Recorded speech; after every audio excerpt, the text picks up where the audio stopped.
ว้าวเห็นบ่นี่กับสบายดีพ่อแม่พี่น้องเมื่อทุกคน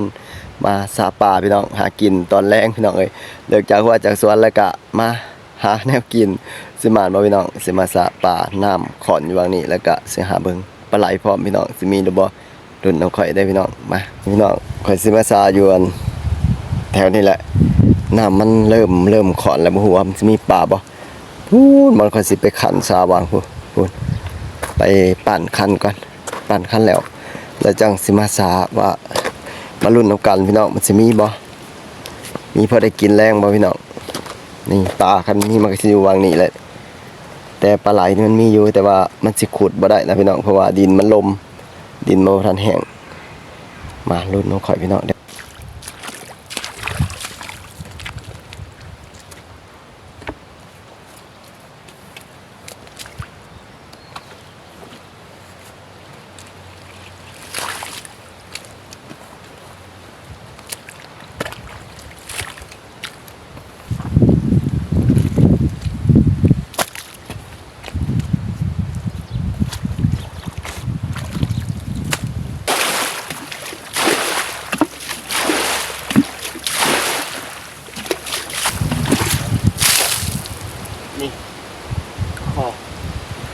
ขอหน่อย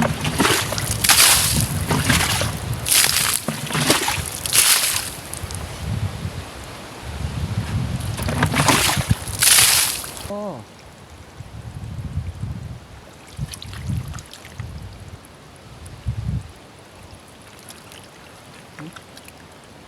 ้ขอหน่อย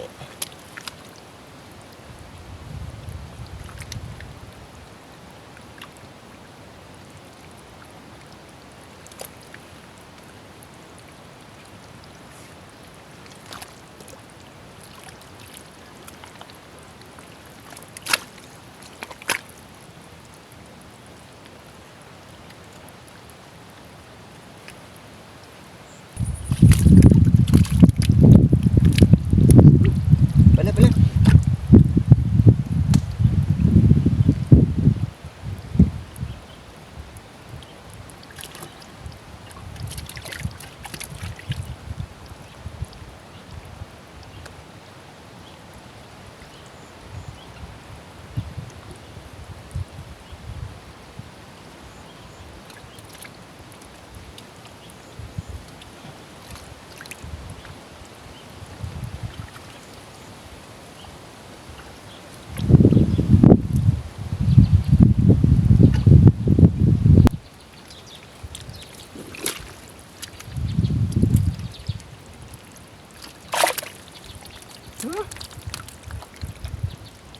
นี่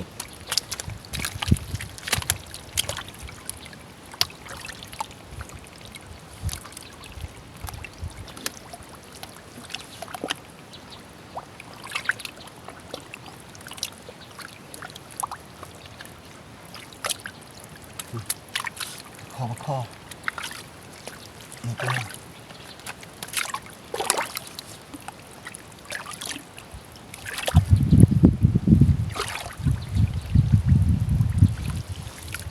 โอ้ยตัวหน่อย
เจอแล้วพี่น้อง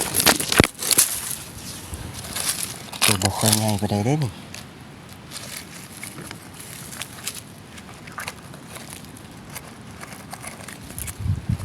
นี่มีน้ำเป็นอย่างดีเลยอยู่ในหม้อโอ้ยบ่ได้ถือธงแยงมานะ กบผู้ได้พี่น้องตัวน้อยๆได้นี่เบิ่งหมองมันอยู่โอ้ยกบผู้ได้พี่น้องนี่หนึ่งตัว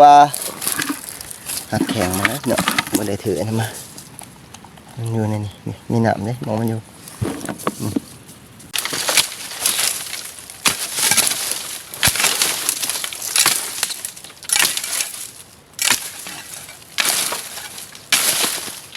ตรงนี้แข็ง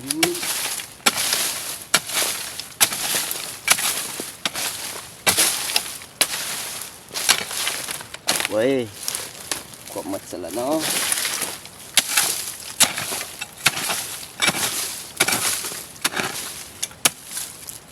บ่ได้เอาเสียม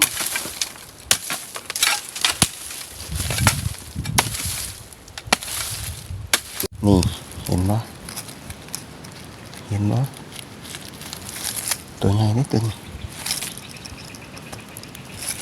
พุ่นน่ะนี่เป็นอย่างนี้พี่น้อง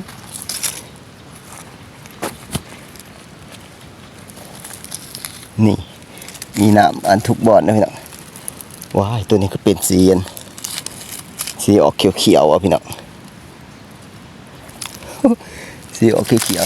ๆโอ้ยมันบังเงาข่อยตัวเฉพาะมันบ่แจ้งนี่ออกเขียวๆจังหน่อยมีน้ำทุกหูโอ้บ่ได้ถือธงแยงมานี่มาพอหูเอียนใหญ่โอ้บ่หูมันจริงยังอยู่หรือบ่ตัวใหญ่ขนาดไหนนี่พี่น้องถ้าบ่ทันมีคนได้มันข่อยสิขุดอยู่วางขุดได้บ่มาลุ้นน้ำข่อยเด้อพี่น้องสิมานว่าได้ขุดมาแถวนี้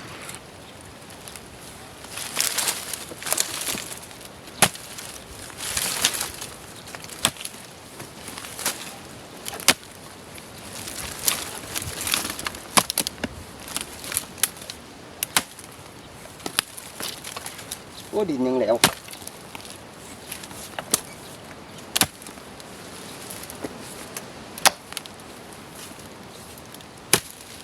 อุ้ยเลิกพี่น้องเอ้ยมันดินแล้วขุดยาก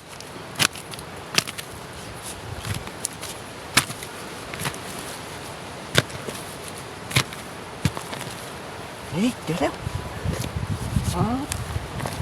ตัวใหญ่เลยพี่น้องตัวบักใหญ่เลยนี่เห็นบ่เห็นหางแล้วเห็นหางแล้ว เห็นหางแล้วนี่อุ้ยตัวเดียวนี่ก็พอกินแล้วพี่น้องเอ้ยเห็นบ่นี่โอ้ยันตัวนี้มันเป็นสีโตดำๆบ่แดงเลยพี่น้องเสียบค่อยสับหน่อยนึง